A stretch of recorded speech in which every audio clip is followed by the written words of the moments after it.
हिंदू राष्ट्र में आप कहाँ हैं, अपनी स्थिति पहले तय कर लो। और हिंदू धर्म भी मानते हो, हिंदू समाज में भी हो, मैं कोई मना नहीं कर रहा, आप जहाँ मर्जी है आप रहिए, आपकी स्थिति क्या होगी वो तय कर लो।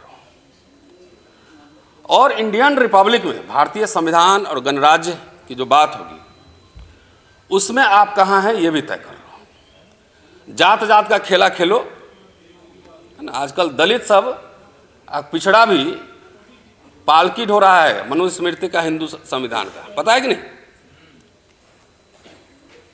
व्यक्तिगत मुक्ति संभव है, एक राजा बन सकता है, एक ओबीसी प्रधानमंत्री बन सकता है, एक दलित राष्ट्रपति बन सकता है, दलित प्रधानमंत्री भी बन सकता है, उसमें कोई दिक्कत नहीं है। ऐसा नहीं है कि प्राचीन काल में 2000 साल पहले शूद्र राजा नहीं थे, शूद्र राजा थे, तब भी वर्ण व्यवस्था जारी रही। इसका क्या मतलब है कि आपका भाई राजा बन सकता है लेकिन आप रहोगे गुलाम, शूद्र, अछूत के अछूत ही रहोगे। यह है वर्ण व्यवस्था वाला राज्य। हमारे लोग नहीं समझ रहे हैं। अभी चुनाव है और उसमें आप देख लीजिएगा, बार बार समझाने की कोशिश कर रहे हैं कि भाई नेता तो एक बन सकता है, सांसद महोदय बैठे होंगे, एक एमपी बन सकता है, 545 सांसद बन सकते हैं, 403 विधानसभा बन सकते हैं उत्तर प्रदेश में, 243 बिहार में बन सकते हैं, 6000 एमएलए बन सकते हैं। लेकिन नौकरियां तो लाखों मिल सकती हैं, लाखों लाख लोग नौकरी कर सकते हैं और एमपी से ज़्यादा तनख्वाह पा सकते हैं। आज जो पब्लिक सेक्टर यूनिट में जो लोग काम कर रहे हैं, सेल, गेल, भेल, तमाम, या यूनिवर्सिटी में जो लोग पढ़ा रहे हैं, 3-3, 4-4 लाख रुपए सैलरी है उनकी, और 5 साल के लिए नहीं है। नेता तो आंसरेबल भी है, जाके हाथ जोड़ना है हमको 5 साल बाद, नहीं तो हरवा दीजिएगा। और आपकी एक नौकरी लगी तो 40 साल तक, 40 साल तक आपको नौकरी मिले, ठीक है जी। तो ये जो भारतीय संविधान और गणराज्य बना, इंडियन रिपब्लिक, मैं ये नहीं कह रहा हूं कि घी की नदियां बन रही थी, कभी नहीं बन रही थी। खासतौर से दलितों के लिए मैं कह रहा हूं, दलितों के लिए तो कभी घी की नदियां थी ही नहीं। थोड़ा बहुत कोशिश किया गया था पिछले 50-60 सालों में कि आपको मुफ्त की शिक्षा दी जाए, नौकरी दी जाए,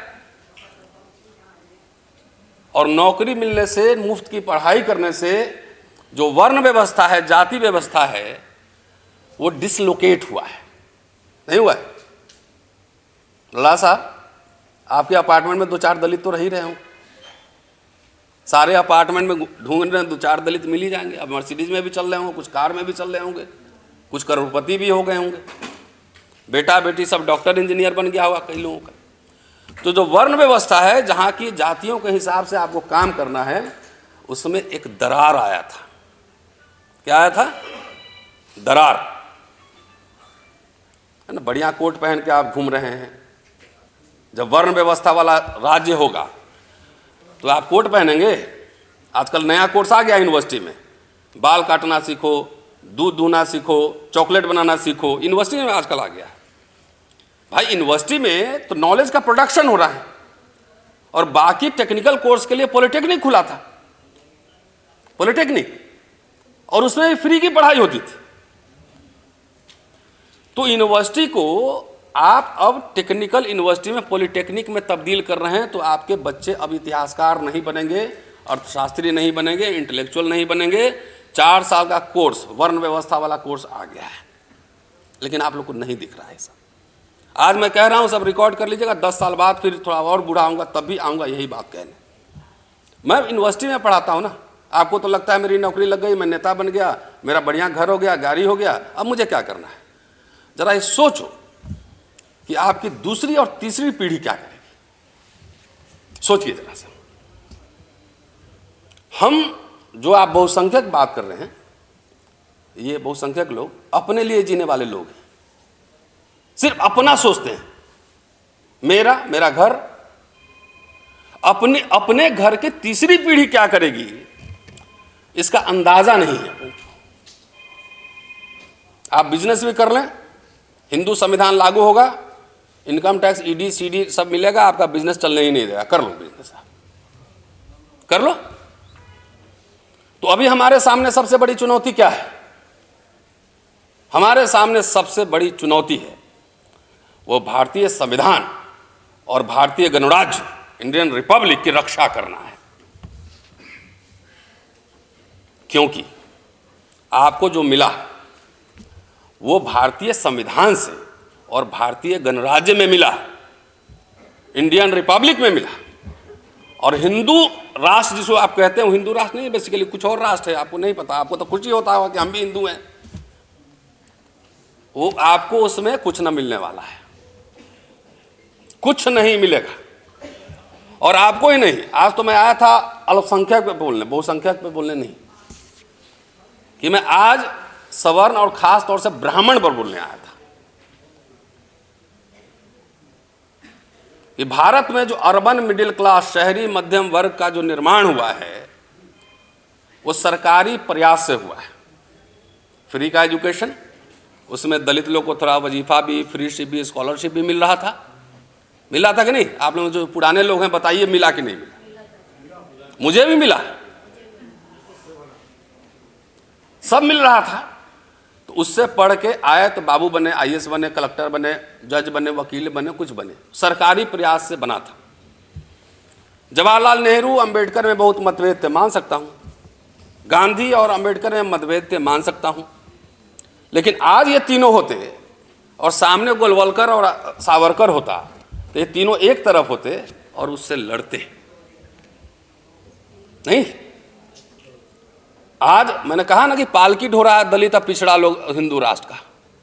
बाबा साहब को पढ़ता भी नहीं है कि जब अनुसूचित जाति संघ का संविधान लिखा गया था 1951 में, जब मैनिफेस्टो, उन्होंने स्पष्ट रूप से कहा था कि आरएसएस, हिंदू महासभा जैसे संगठनों से हमारा कोई समझौता नहीं होगा।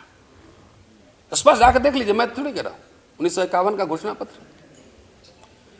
क्या ये बात दलित नेताओं को जो एमएलए एमपी मंत्री बनने के चक्कर में पागल, आवाज नहीं निकलती अंदर में? जानते हैं क्या हो? मुझे पता है, निशाद साहब बता देंगे अंदर क्या हो रहा है।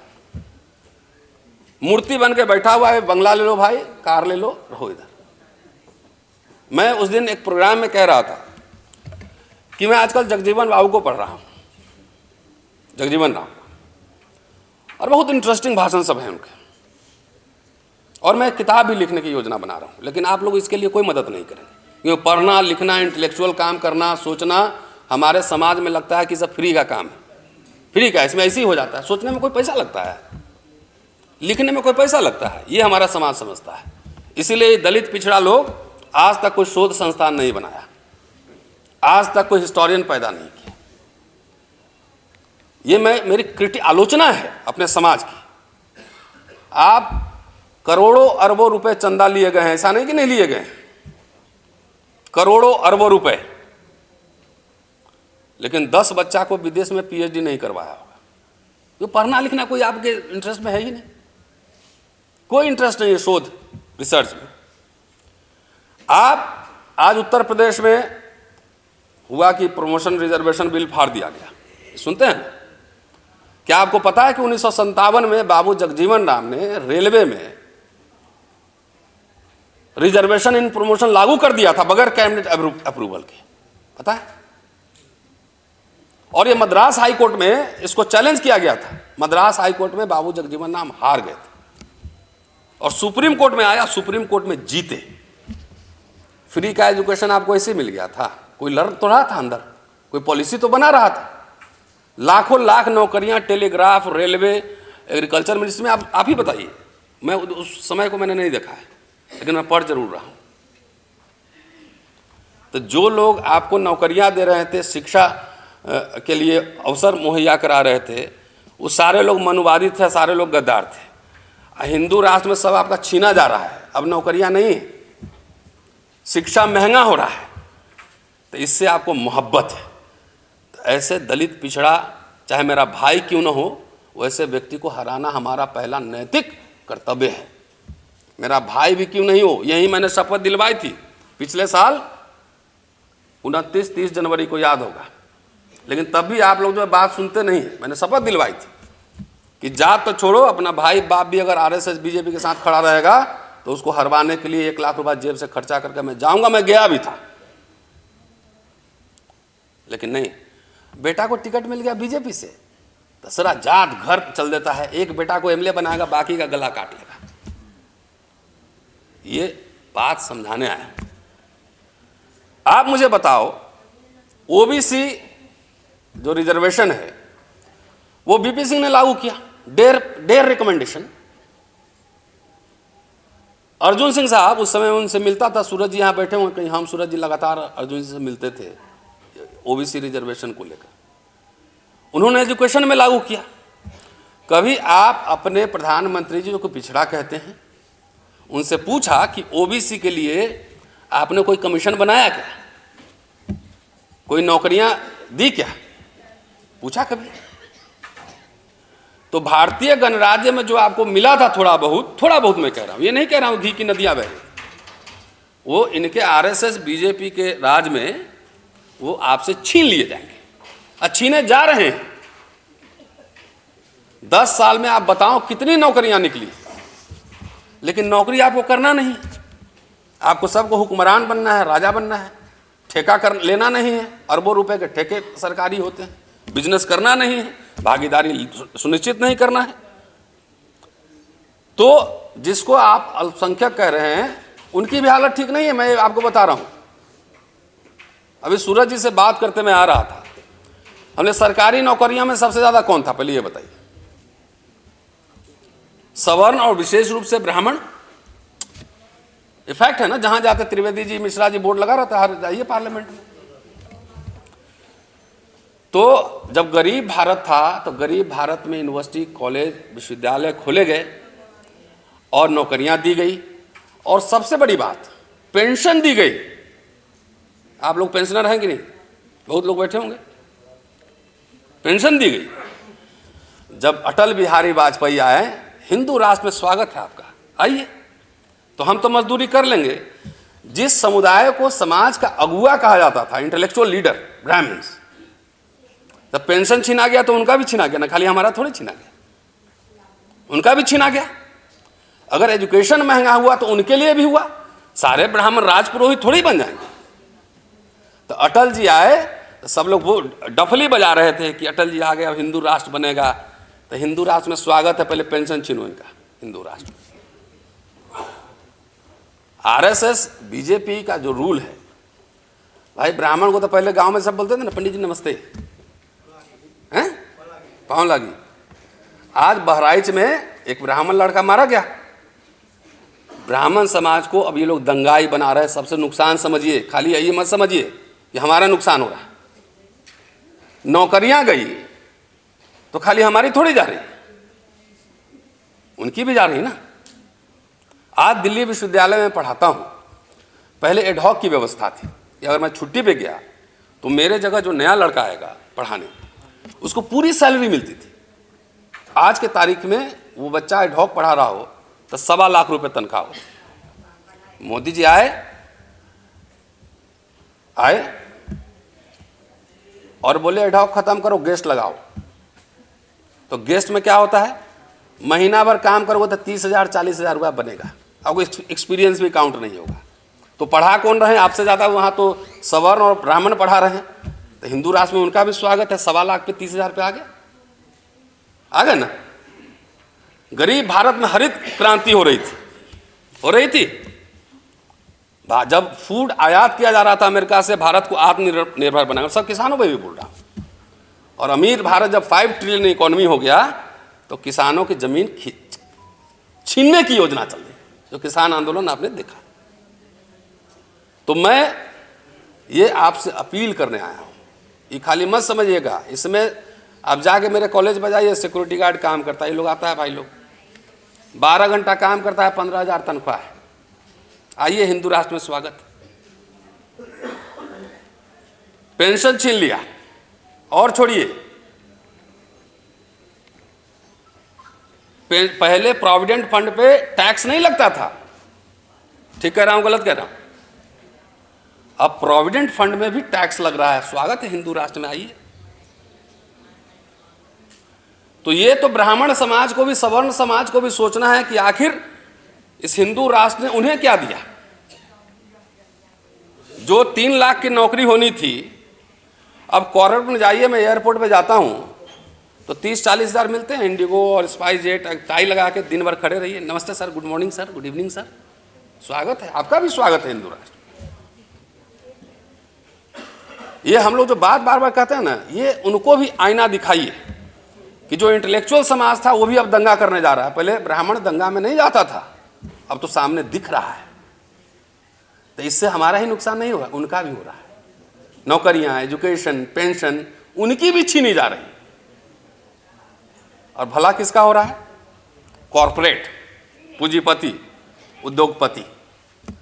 तो ये एक सामूहिक लड़ाई है, और जब सरकारी संस्थाएं बचेंगी, पब्लिक इंस्टीट्यूशन बचेंगे, तो आपकी शिक्षा, रोजगार सब बचेंगे। और नहीं बचेंगे तो दलित मिडिल क्लास तो 10 साल में खत्म होने वाला है। अब रिटायरमेंट हो जाएगा, उसके बाद नौकरी खत्म, बात खत्म, स्टोरी ओवर। तो अभी जब भारतीय गणराज्य और हिंदू राष्ट्र के बीच मुकाबला हो, जब ऐसा लगे कि भारतीय गणराज्य पे हिंदू राष्ट्र ने हमला कर दिया, उस समय कोई दलित बोले कि मैं अकेले देश का हुक्मरान बनूंगा, अब पीएम सीएम बनूंगा, तो ये पता कर लेना कहीं बीजेपी आरएसएस के पेरोल पे तो नहीं काम कर रहा है, पता कर लेना। जब बीजेपी बड़ी पार्टी, कांग्रेस बड़ी पार्टी, वो अकेले चुनाव नहीं लड़ सकती, लड़ सकता है आज की तारीख में, तो हम आप बोले कि हम अकेले चुनाव लड़ लेंगे, देश में हुक्मरान बन जाएंगे, सरकार बना लेंगे, तो इसका मतलब किसी के पेरोल पे, किसी के तनख्वाह पे पैसा लेके वो काम कर रहा है, ये समझिए। कोई ज़रूरत नहीं है सबको लीडर बनना, कुछ इंटेलेक्चुअल लीडर होते हैं, कुछ लिखने पढ़ने वाले वो होते हैं, कुछ पॉलिटिकल लीडर होते हैं। तो हमें तो दबाव बनाना है कि निषाद जी पार्लियामेंट में जब जाएं तो ये सवाल जो यहाँ मैं बोल रहा हूँ, ये सवाल पार्लियामेंट में उठाएं।